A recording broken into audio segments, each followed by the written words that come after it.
Thanks, all. Just by way of follow-up, I suspect you've addressed some of these matters in a bit of detail earlier in the day. And so if I'm traversing old ground, just point me to where in the transcript I can find where you've already taken this on. Okay, Senator. I've been elsewhere. I think in your opening statement you pointed to about 250 members of the ADF still deployed in Afghanistan, in 2 or 3 different parts of the country. Recognising that not a lot of what we're doing is necessarily out in the field, are Australian military officials still in receipt of information about the locations of schools, hospitals and other protected civilian assets in Afghanistan? Not directly. So do you mean in protected assets from a targeting point of view? Or From a what, sorry? In what way do you mean protected assets? I want to go, I think you did take some questions on this earlier, to the attack on the Kunduz? MSF hospital in Kunduz. So going directly to that example, maybe rather than talking in generalities, are the ADF, would you have been aware of the existence of that hospital as of 3rd of October 2015? If we were conducting combat operations and we were conducting that type of operation, we should be aware of that through the normal targeting and approvals process of what's a restricted target and what's not, and also what's not targetable. And what's not targetable? Okay. So it's not as that does make sense. When was the department? Sorry, the correct term's in the no strike list. That was what's not targetable. Okay. Presumably, from the point of view of the ADF, an MSF trauma hospital would be on the no target list. It'd be on the no strike list. In fact, any hospital would normally be that way, as are a number of buildings and locations through laws of armed conflict. But if attacks emanate from there, they lose their protected status, or they could lose their protected status. They could. They could. Now, this is hypothetical because there's an investigation going on around this particular incident at the moment, so it's just a hypothetical discussion. I think you'd be better off just waiting to see what the investigation comes out with. We've got some issues with who's conducting the investigation, but I take your point. And at the ADF, given this, is this information pushed to you, as it were, by our allies in the area or by the Afghan authorities, or would you pull it if you were? Again, it's hypothetical, so it would be on a database, be a part of the target planning process that you would go through with your intelligence personnel in preparing the battle space prior to an operation. Okay.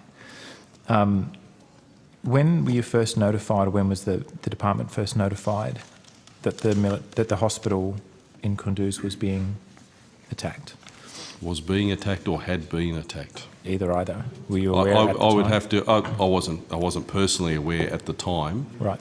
Our headquarters personnel in Afghanistan may have known, but at the time we may have had some embeds who knew at the time. But I would have to take that on notice to be able to tell you what stage we became aware of it. I was definitely aware the very next day as I get my sync brief that it had occurred. In what role would Australia have had embeds in that area? And presumably, if we'd had people in that area, no. Well when I'm talking about embeds, I'm talking about in the headquarters, the headquarters in Kabul. That's and we're talking about that higher level ISAF headquarters, not down at that level. Okay, so it probably goes without saying that Australia didn't have personnel in that area at the time that the hospital was bombed. No, we didn't have people there conducting that operation. No, in the area at Kunduz. Okay, have we had people engaged in that part of Afghanistan since the Taliban have started taking territory back off the ANSF? Not taking it back, but contesting. Contesting. I don't believe we've had anyone. I would have to check, and again, we would have to have a look at whether we had embeds at some stage up there or not, but I'm not aware of any. Okay.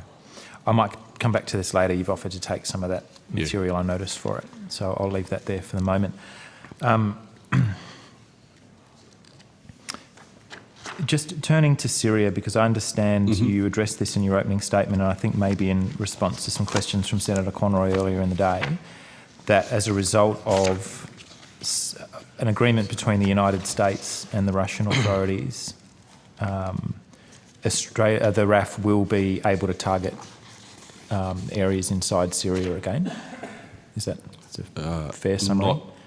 Again, we've continued. We haven't ceased any operations. So if the Air Component Commander required us to operate into Syria, we would have done it. The fact is, as a part of the changeover of squadrons, we haven't done many operations there over the period. So not none, but not many.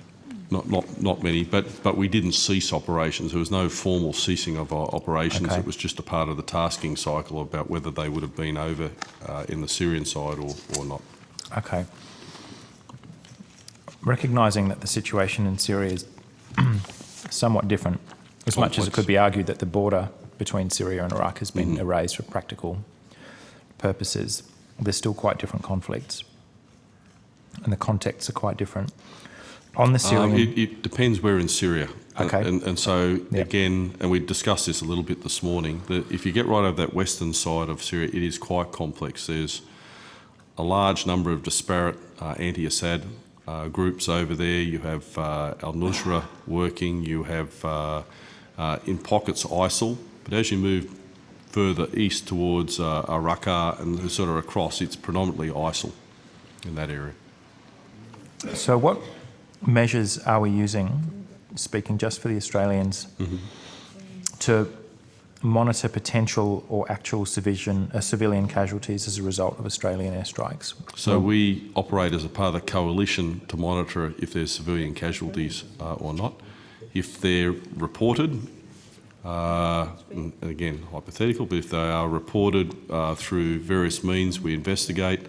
We may identify ourselves for a potential for a civilian casualty in that, and we would investigate that as well. So when you say you report, if you get reports, you mean from people on the ground? Yeah, you might get a report on the ground, or in the post-mission debrief when you look at the footage that you've taken of it, or you do that debrief, you may suspect that there was a civilian casualty, then you look to investigate it through the means that you've got available. All right. I guess, again, it goes without saying we don't have so-called boots on the ground in Syria. It's all being conducted from the air. Not even so-called, non-so-called boots. We don't have boots on the ground. Okay. Can you talk, you might have done this in a little bit of detail earlier, so apologies. Can you talk through the process, I think you refer to it as red carding in particular. Yeah. Can you talk to us through the process whereby those decisions are made? Okay, so the red card, it's probably overused as a term because it sounds like it's a veto card, and it's not really used in that sense. That's the most extreme sense. What you do is you have the Target Engagement Authority, the Australian Target Engagement Authority, who's in the process, in the target development process, is there as they develop the targets for the air tasking order that will come up over the next few days. And so as the targets are starting to be allocated, the program of flights are starting to be developed, then they look at allocating the targets out to the various coalition members that might be airborne in that particular time. Throughout that process, the Australian Targeting Authority, in majority of the cases here, will be the Air Component Commander, who's in the Aerospace Operations Centre, will be there to ensure that the targets that we're looking at developing meet all our requirements. If they don't, as it's developing, and there might be many reasons. As you initially look at the target, it looks good. As you start to go through the process, you might find that there may be something on the no strike list that's very close to it, and there may be a risk of collateral. There might be a high risk of civilian casualties. There may be a number of reasons. It might be that you don't have the weapon set in your particular aircraft that are best suited to that target, and therefore the Targeting Authority won't approve that target for us to go against. So you've got that part of the normal process, and this is the deliberate planning part.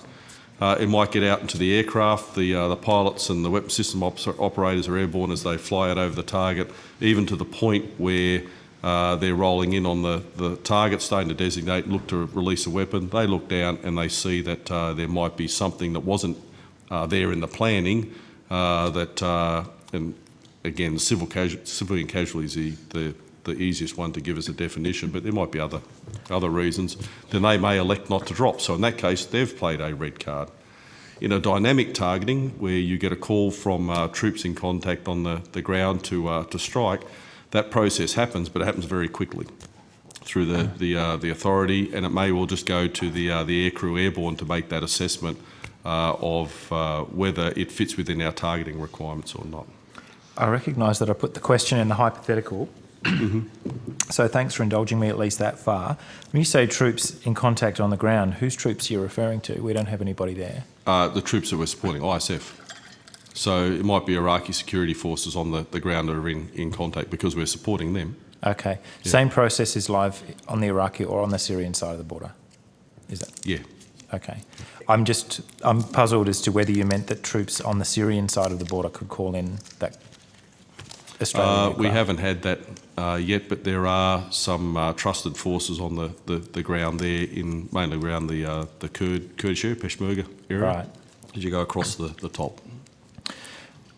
This might seem like a strange question, but who decided who the trusted forces were? And are you able to disclose to us? I can't go through that Who's on that detail. But for us, a trusted force is a force that through a check and balance process, you know that you're getting quality data from them, and you know that what their abilities are. And so therefore, it might be with the ISF, we know their training, with the Peshmerga who we're working with, we know their training that they've been through, and there's a level of certification for what they're doing. Okay.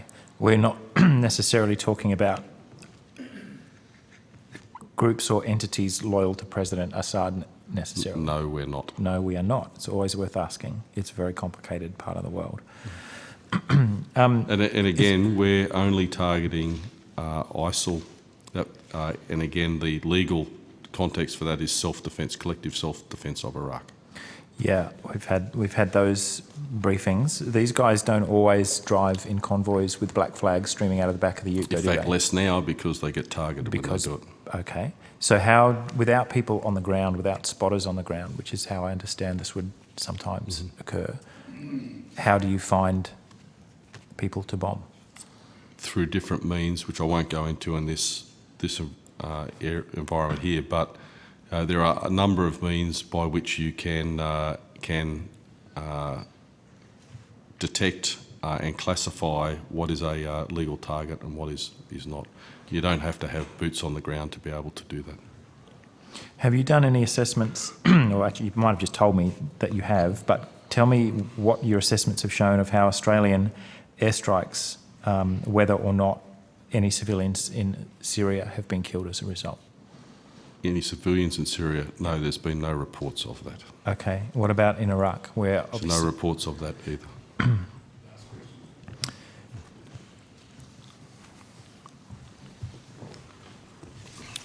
I think you answered a bunch of the general questions this morning. I might just take us to Iraq, and I'm going to put a number of questions to Foreign Affairs tomorrow, which will be a bit outside of your remit. But do you believe, in your assessment, not your belief, that there is a military solution to the conflict in Iraq and Syria? There's no single military solution here. It has to be a total solution that includes political and diplomatic parts to it, as well as the military. So in the military strategy, we're there to deter and degrade ISIL, Daesh.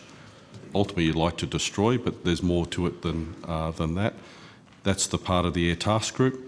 The BPC, the Building Partner Capacity, and the AA mission, which is the SOTG mission, is to build the capacity of the Iraqi forces to be able to use that air to then, so we train them up to use that air to be able to defeat ISIL on the ground, push them back, and then secure their borders.